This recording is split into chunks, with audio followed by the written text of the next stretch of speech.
by the time somebody calls you, they're already mad.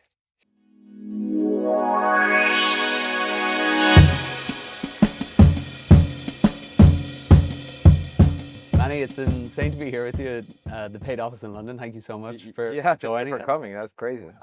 Speed is a series about people that are starting companies, building really quickly, somehow managing to do things at extraordinarily high quality, somehow managing to stick close to customers as they do it. Yep. You're a legend of the game. There's a lot that we want to get to at Speed. We'll try. But first, maybe we can start a little bit with you, right? Where legends are dead. I don't want to be a legend. What's a better word than legend? Hero, A star. I don't know. a Okay. All star. right. All right. Let's just go with that. You're a star of the ship. MVP. Yeah, MVP. you're the MVP. Nice. So to start with you a little bit, right? You grew up in Ecuador. You studied computer science. You were Yeah. very early at Amazon AWS as a PM. Yeah. Then you became a salesperson at Microsoft. Yeah. Then founder CEO Outreach. Yeah. Founder CEO of Paid. Yeah. So what are you? Are you a farmer on a shrimp farm? Are you a PM? Are you a software engineer? Are you a salesperson? A founder? How do you see yourself? Out of all the jobs, I like sales the best because the accountability in sales is very clear. Like you either get the deal done or you don't get the deal done, and everything else has shades of gray and likes and taste, which is all good and you appreciate that. But if it's not selling, then it's not moving. So I love the dopamine hit that I get from sales. I may be addicted, but first step is to acknowledge you're addicted. Do you find that that's what you're doing a lot of the time at Paid now? Is it also All the time. You're right. selling. Oh, you're selling the vision to investors. You're selling the vision to employees. You're selling the vision to new employees, to prospects. You're selling the vision to customers. You look at the game of tech startups is selling ahead of capability, and painting a vision that sort of like extends the vision of your customer, and they see themselves in that future that you're creating, and make it believable. And so you're selling all the time. 100% you're selling. Nice. So that's been the skill that you've honed in on the most. Oh yeah. So before we dive into Paid, it's almost exactly a year since you stepped down as CEO of Outreach, right? You're right. Yes. So have you had a chance to reflect on that period at all? Have you had a chance to decompress? How are you feeling? It's funny. I haven't, but it comes to me in spurts. So I was with another CEO yesterday of my same ilk. He's over 100 million, being at the game for like over 10 years, and we were just comparing notes. And the things that I learned from outreach are coming out in Paid. You see, I mean, there's a lot of things that I just do faster, that I do without hesitation, that I just sort of tell him, look, man, this is the way it's gonna work, and I've done it before. And there are things that are new. So I was complaining to my wife yesterday that it's hard to be in a sales cycle when nobody knows you. I mean, like at outreach, I would walk into places and everybody knew what outreach was. Right. Yesterday, I had to explain Paid 10 times because there were 10 people in the room and each of them had a different part of the elephant. Yeah. So, but I think that's kind of part of the fun too, because you get to build, you get to build with all the knowledge of having built before, and you get to do it better, you get to do it faster, you get to do it with like more, with higher quality. It's something that is more your opus magnus, if you would, like your best work. And I feel like I am at the point that I'm doing my best work like right now. Like this is my best work. That's amazing. So do you think you have more confidence in Paid now than you did in Outreach at the time? Oh, At Equator 100%, Town? 100%, dude. Like Okay. I many times, I was with my co-founders like, oh my god, we're gonna die. This is not gonna work. Nobody will ever buy this. And then a few macro pivots away, we found our groove and already we're selling. And there are many stories like that. This is why it's so interesting. Like a lot of like the blowout gains that you see now had long periods of quiet before they were who they were. Like I'm good friends with the CEO of Clay, and Clay was meandering for a while before like it became the thing it is. I mean, the same thing with OpenAI, the same thing with many companies, and for us, it's sort of like how do we make what we're building in our direction more purposeful, so that so we eliminate the dead alleys sooner, and we find sort of like the vectors of growth faster. Right. So Paid, a business engine for AI companies, right, is in the spirit of constantly refining the pitch and the sell. Is that still how you're describing it? And what is that? Yeah, that's a really good question, because so our thesis began of selling Pay to AI agent companies. Native AI agent companies are popping up everywhere. Right. And what we found out is that they're not ready for sales cycles. They're ready to adopt something, use it if it's free, cheap, and cheery, and they're able to sort of like get up and running. So we still have the same vision of creating the business engine for AI agents. If nothing else, it's a whole business infrastructure for AI agents. So it's not only how you monetize and how you manage your business, but also how you monetize through other agents, right? So there is a lot more there.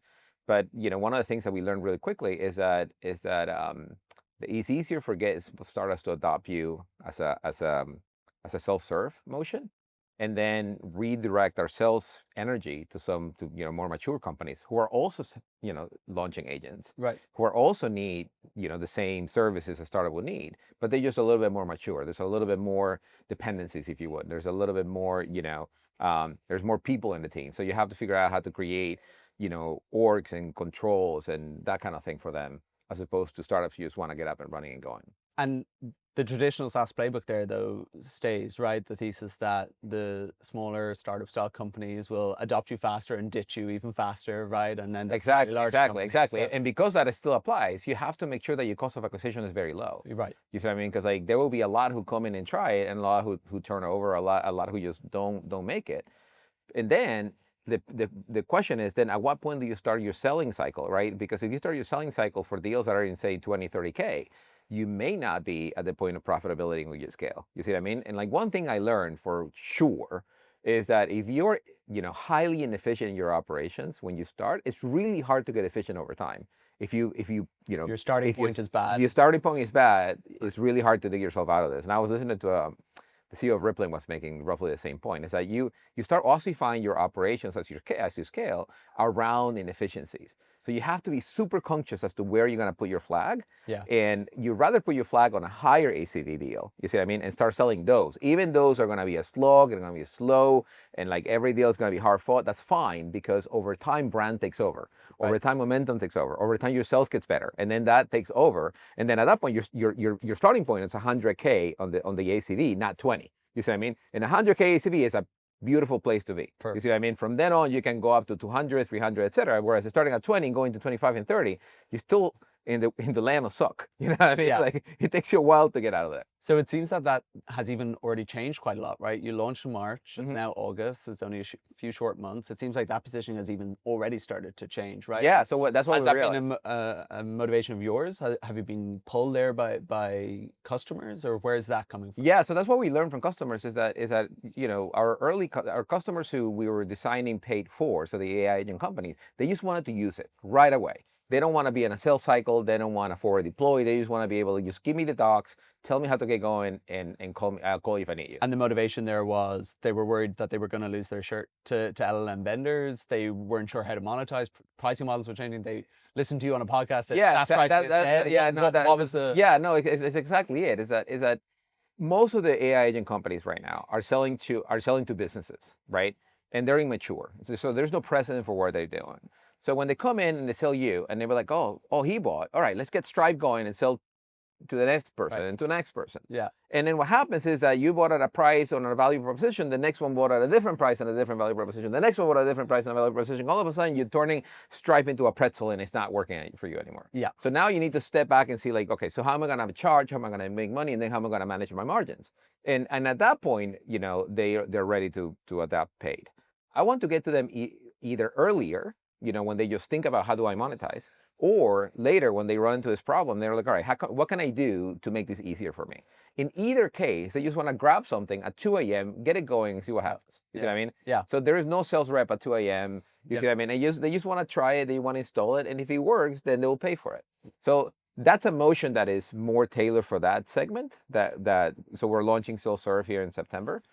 And then the same problem exists in SaaS. And in SaaS, they are willing to go through a sales cycle. They have bought the majority of the stuff, through sales cycles. There is like 5 people in the decision-making team. Each of them are looking at the problem in a different way. There is more, security, and there's more problems around privacy, and they need the certificate, and they want, they want you to walk through a bunch of different things. They want you to enable their sales team. There are all the things that they need that the startups don't need. Right. So for them, they need a sales cycle. So we figure that, for that group to go through a sales cycle, we just need to charge a little bit more. Yeah. And we can take him through a sales cycle. And do you see though that their volumes and that their sales are as much, right? Because it's the startup AI agent companies that are really knocking it out of the park right now. So Right. as a payments infrastructure, billing infrastructure business, for want of a better term, right? A lot of the volume is actually probably going to come from the startup AI agent companies. Exactly. And it's true. So it will. So they generate reams of data. They generate Yeah. a lot of transactions. Um, but their orientation is a little bit different in that they are sort of like gunning out for new logos. You see what I mean? They're not growing an efficient dollar. They're just growing, market share. And so you see what I mean? So Yeah. that imperative is different than if you are $100 million SaaS company. Every dollar that comes in, Better looks very button up. You know what I mean? Better has, good 75, 80% margins. Better has good CAC. Like there's all these things that, The traditional metrics a all have hundred to be in percent, a place. hundred Yeah. percent, and like they have a board and they have investors. They like to see the numbers Yeah. coming in clean. So they have different motivations. You see, I mean, for buying paid than Yeah. the early start company. So you're launching self-serve in September. Mhm. I mean, presumably that's going to have the Manny Medina or paid slant on self-serve. So how are you thinking about doing self-serve differently? That might have been done 5, 6 years ago in SaaS. This is the one thing I don't know much about. So this is where this is my growth area in that I never done, I always wanted to do self-serve in outreach and we never did Yeah. because, we kept going on market and every move on market requires all these investments in different kinds of engineering, different kinds of product. So this is a new muscle that you So don't have from exactly, outreach. I don't. Yeah. It's a new muscle for me, and I'm kind of excited because Yeah. I wanted to try something new. So my co-founders, one of them came out of YC, and he has a group of a team that is working on self-serve. They are the customer. You see what I mean? So like Yeah. they're building a little bit for themselves and trying to get their YC friends to go try it. So like I'm just excited to be supporting them and driving the innovation that eventually will feed the sales side of the company. Right. Tell me how you see yourselves and Stripe, right? Obviously, an early integration for you guys is, are you pitching paid as it's going to be the next Stripe? Or do you see it as being much bigger than that? Or how do you see that world evolving? How are you thinking about it right now, so early in? When I pitch to customers, if we are indifferent as to what payment method you use. Mhm. So if you're using Stripe or you're using ADN or you're using PayPal or you're using Air Wallets, to us it all look the same. You don't care. If you're using Stripe billing, we just replace the Stripe billing. Right. But the Stripe billing is made for very simple, either seat-based or recurring or consumption transactions. Whereas we are made for understanding we are made to see what the agent is doing and then selling any way the buyer wants to buy. So one of the big disruptions that we brought to the market is the fact that when I was selling at outreach and we were selling, especially in enterprise, and we're selling both seats and AI, customers who want to buy in the way that they wanted to buy. You know what I mean? Like they had a problem around pipeline or expansion or selling new products or selling into new geographies. And they wanted to try this particular product. They want to pay a lot for that, but they didn't want to pay a lot, for something else. So it turns out that every deal ended up being custom, and in our SaaS stack for monetization was a mess. So we had to create like the SKUs, or we have to like bend SKUs out of shape, accumulate our Or customers. one SKU per customer. 100%. And like running Yeah. the reports was a total nightmare, and we never knew what the margins were on our customers. Right. So like I just took all that knowledge and brought it in, and we're like, all right, so for step one, we're gonna get rid of SKUs. Why? Because the SKUs, you're not selling chairs. You know what I mean? A SKU is this in color green, and there's no such thing in software. So SKU is a sort of like a legacy thing from the SaaS world when we went from on-prem to SaaS. So like you needed the SKU to be able to manage both. And we don't have that problem anymore. We're all in SaaS. So, get rid of the SKU. And now what we do is we use signals. So we use signals from what the agent is doing, and then we see how the customer wants to buy those signals, whether they want to buy, a consumption base, an outcome base, whether they want to replace, a worker, in which case you package what the worker would do. And then it could be a different package and a different price per customer, and that's fine. Yeah. You see what I mean? Giving a business the ability to actually manage that at scale. Exactly. Not even the business, giving the rep the ability to manage that scale. So that a rep can have a meaningful conversation with a customer and then turn around and give you a package that is exactly what you want. Right. As opposed to calling deal desk and can we make this happen? Yeah. And can you call ops to Getting you can create this approval package? from and like, upstream. hold on one second, let me call my boss over here. Like, Yeah. no, like that is nonsense. But I think we're not selling cars, you know what I mean? Yeah. I think that's really interesting. I like you, I self-identify as a salesperson at heart, even though now I'm in the founder CEO seat as well. But I've been thinking about how this is going to really change the life of the salesperson, right? Before, to be really, really fucking good at software sales, right? You just needed to know your product inside out and be able to apply that to the prospects world, right? At a really high level, simple level, loads of people will have a bunch of, excuses around why it's more complex. But that in a nutshell was what you really need to do. And it was really hard to be an excellent software salesperson, but it was pretty okay to be an average one, right? Yeah. Because and I think a lot of that was depth of knowledge of your own tool and application to the prospect's business. Yeah. This is going to be very different though, right? This is going to require an extraordinarily deep understanding of the prospect's business 100%. to be able to price, position, package, actualize value that matters to them, whether it's by activity, whether it's by outcome, whether it's by, role automation.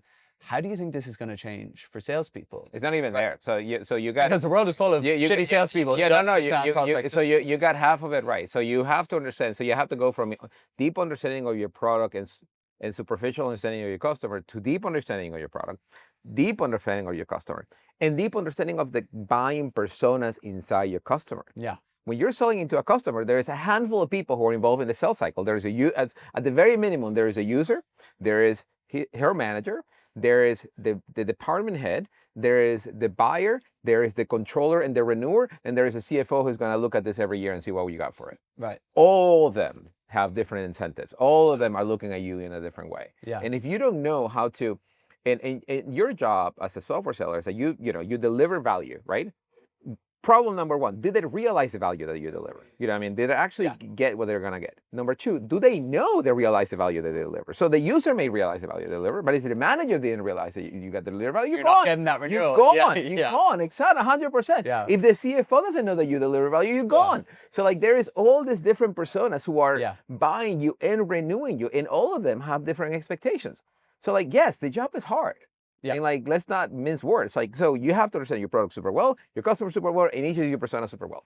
So like, if you're selling to 5 different, industries, that's a lot. That's a lot to know. Yeah. But that's what separates, the wheat from the chaff. But I think we're long overdue at a time in which salespeople start to get much more specialized in the work that they're doing, and it's the best insurance policy for them. It's how they avoid being automated away, right? 100%. So like, all we're doing is we're giving them this extra tool.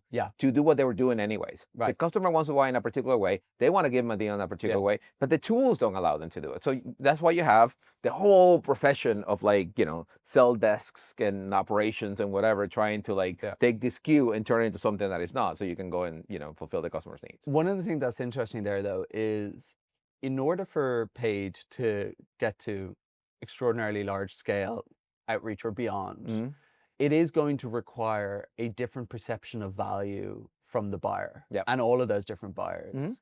How do you think that that's going to happen? Is that your job to do things like this and educate the market? Is that starting to happen anyway? Yeah. But for you, that needs to happen really, really fast, right?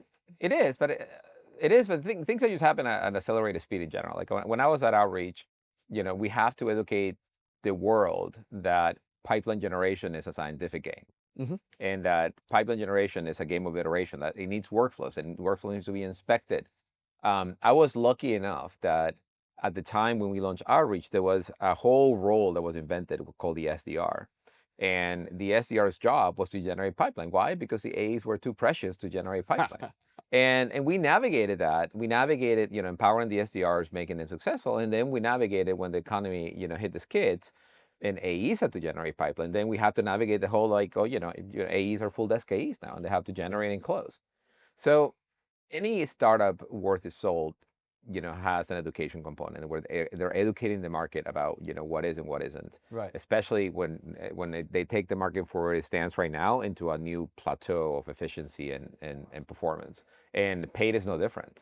We're educating, young AI agent companies that they need to run it like a business. Are they running like a business right now? No, they're not. They're just grabbing share as fast as they can, raising as money as fast as they can, and just gunning for it. Yeah. At some point, you have to raise, after you raise your A, you raise your B. And after you raise your B, you're talking to growth investors. Growth investors are going to ask you margin. If you don't have a good answer for margin, then, you're fucked.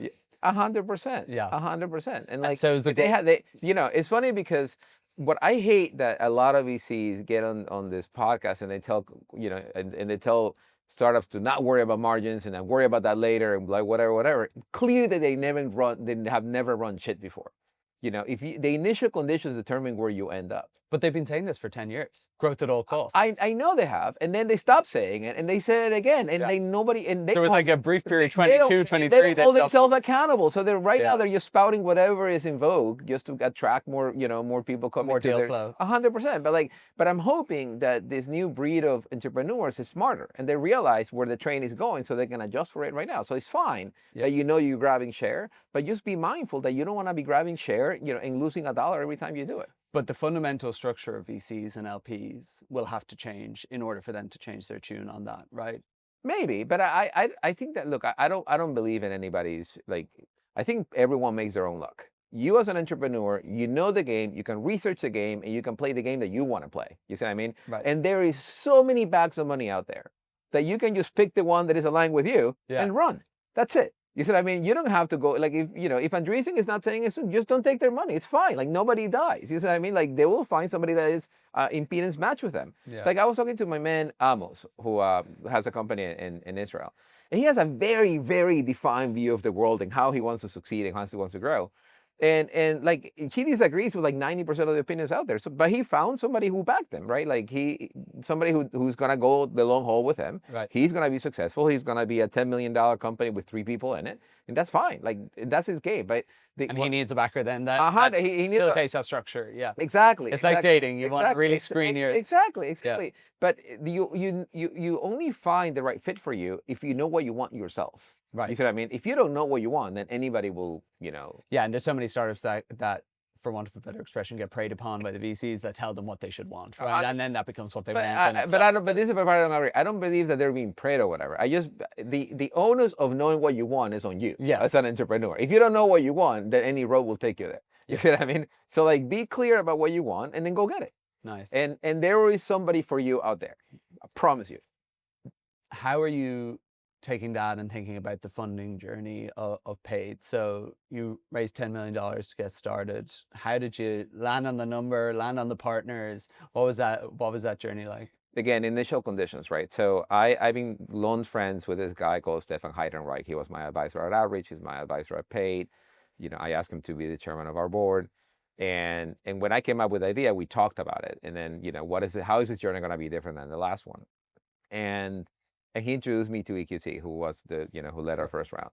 And then we sit down with EQT, and I was very clear. This is what I need for us to partner, right? Like, I'm a seasoned entrepreneur. I'm not gonna take the talks as I stand. This is how I want to work. You tell me how you want to work, and if we find a way for us to work together, there will be a match. And I was lucky enough that the person from EQT that came to the table was also a seller, was also an entrepreneur herself.